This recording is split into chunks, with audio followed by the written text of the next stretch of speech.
So I hope you liked that intro. I put a lot of effort into that this morning. So I came to this local area that I've basically grown up here. I used to come here and swim as a kid, you know, from a teenager all the way up, and I still enjoy this location, you know. It's close to home, but it's so much nature and it's so relaxing. So over the years, the reservoir here started to recede, and with that, you can start to see like that the underlaying. You can see that the water is receding, so the land is being reclaimed, and a lot of trees are growing up, and some of them are dying. There's scattered birch leaves and trees and everything kind of all over the place, so it's going to be hard to get a composition that I like. But I think, as you can see, like there's so much here. If I can't get a shot here, I think I should quit, you know. So today is a bit overcast, and I'm kind of in a valley, so I've probably about an hour or two before any light hits here at all. So even with this nice soft light, I should be able to get, I should have enough time to just kind of relax and take my time and actually enjoy being here. It's a little bit cold, but not too bad. That jump over the river kind of warmed me up a bit. But yeah, lovely location.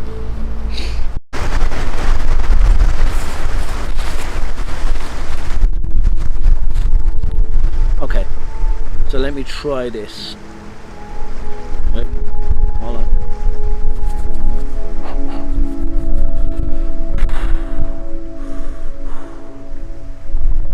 I love the way the water starts off the frame and leads you in to, on the left hand side you have this tree that's just coming out from the left hand side.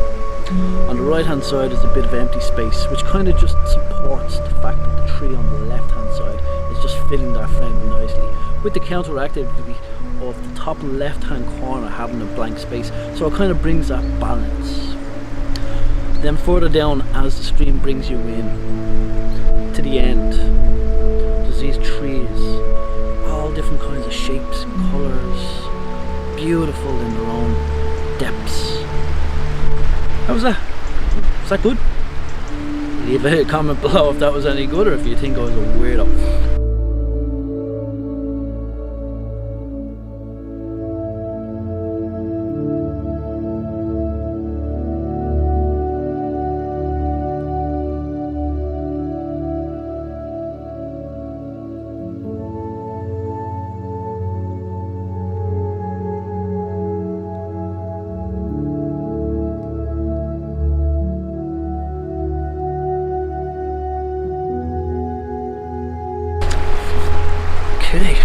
description number 2. Let's see if you like this one.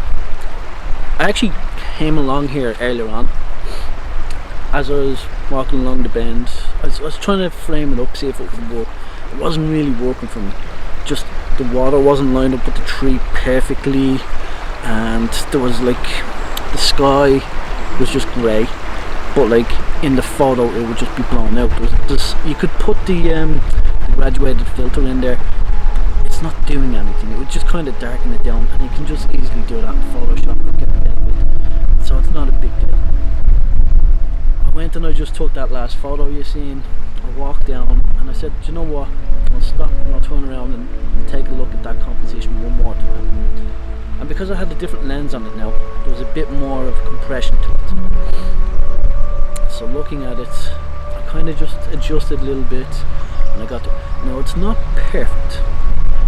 There's a bit of movement in it, which I don't mind. It kind of adds to it in a sense. So looking at this, we have the river starting at the bottom and it splits off. And interestingly enough, like one splits off to one, I think it's a silver birch tree, just hanging over the river. And then on the right hand side, we have this funky tree. I don't know if you can see the details in it. I'll try to zoom in and show you a capture of it. But it's a tree that is growing on a tree stump, just on the riverbank, which kind of shows where the water used to be back in the day. This used to be just all waterworks, which is funny. It's called the Waterworks, but it used to be all full of water.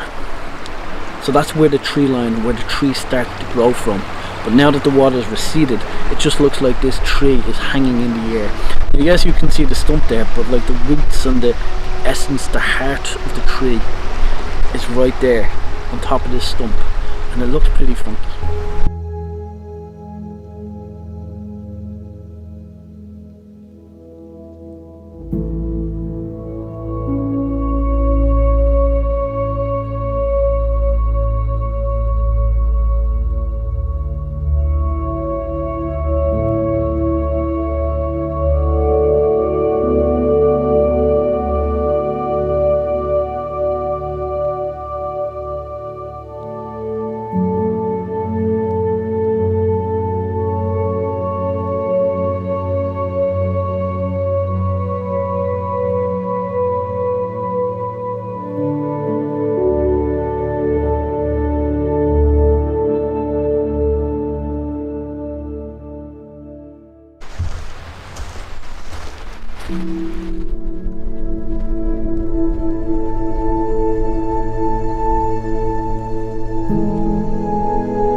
As I stand here on this very unstable sand, I found this picture. It kind of defies the laws of photography. The rule it towards the centerpiece. It's just a nice image. I find it a nice image. I wanted to capture it. It's like a family of silver birch trees just gathered together. Now I was actually over there and they are actually separated, but from this area here looking over this focal length, kind of gives that they're grouped together, that they're nested with among each other in a family, surrounded by these other trees in a bit of a peaceful area. Now I did notice there was a bit of movement with the wind. I'm not too worried about that. So I took 2 exposures, one a little bit longer than the other. Just I wanted to get a bit of play with the water. Now the water has got highlights in it. I'm not too worried about it. Like today I'm not getting stressed about the little things. First of all, I'm just trying to improve my video for yous, and second of all, like the photos, they're nice. They don't have to be epic all the time, because then you'll only post once in your lifetime or twice in your lifetime. You know, you'll never always get the epic light unless you're out there every single day at the same location, hoping for that one ray of sunshine to come through at the right moment. That's not to say that you shouldn't get out all the time. Get out as much as you can. For me, I can only get out on the weekends, some evenings. So for me, today is my day. I knew that the sky wasn't going to be perfect, so I didn't put any stress on myself. There's too much stress and there's a lot of things about well-being, so I just came out here to enjoy it. Plus it was kind of like a scouting trip. The colours haven't popped yet, so when this place erupts with the colours of autumn, it will be phenomenal. And I will come up here in the morning and the evening to try capture that perfect light. So I got my scout location, I know where I'm going to park, I know how to get here, I know how long it takes. I'll just calculate the sunrise and the sunset and the hour before with the golden light. So I'll do my research, but for the meantime, to fill the space, to fill the void of getting out there and taking some images, I thought I'd capture these nice shots today.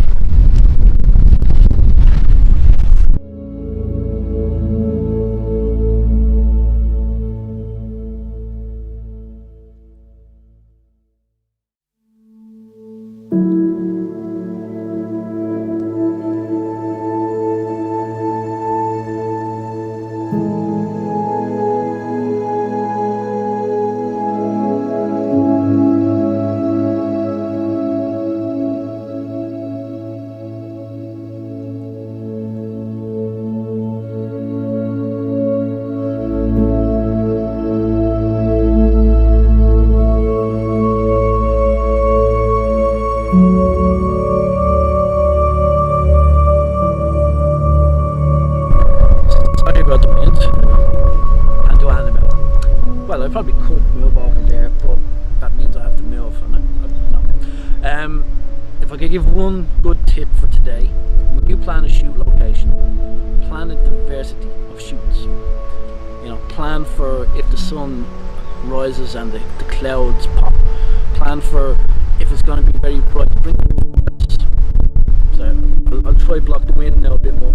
Bring some filters and do some long exposures. You know, if the cloud's going to be overcast, make sure that there's some trees around that you can just get some natural light shots of. Make sure that you have multiple options at each shoot location, and if not at that location, think of another location, a backup. So don't always just go, right, I'm going to go here and capture this exact shot that this photographer took. That won't work. Because the conditions for that photographer will be very highly unlikely to happen again for a long time, you will never capture that one shot. So go there with the intention of, this is my main shot. If this doesn't work out, I've got backup plan A, B, C, D and E. And if that doesn't work, well then I'll just go eat a nice meal somewhere local, put money back into the economy, and you know, and at least enjoy the day out. And if worse comes to worse and you don't take any photos, you got out and you located, you scouted. If worse comes to worse and you got out and didn't take any photos, at least you scouted the location. You know how to get there, you know where to park, you know how to get the public transport, you know what's there, you know which way the sun's going to come up, you know which way the clouds and the wind is moving. All these little factors that makes you realise, okay, the next time I'll just wait for this weather forecast. What if it snows, or when it's raining, this will look epic. All these factors. So with that, if you like this video, get better. I have money coming in to order an A7R4. So I'm going to be hopefully getting a bit more video behind the scenes with this camera, the A7 III, and then using the A7R4 for my main images. So hopefully the videos are going to improve, and I'm still very nervous with my drone. I've lost a lot in the past, so I still need to be very wary. Even when there's a little bit of wind, I don't want to send them up. So if you like this video and you want to see more, hit the subscribe, hit the like button and leave a comment. Let me know what you think.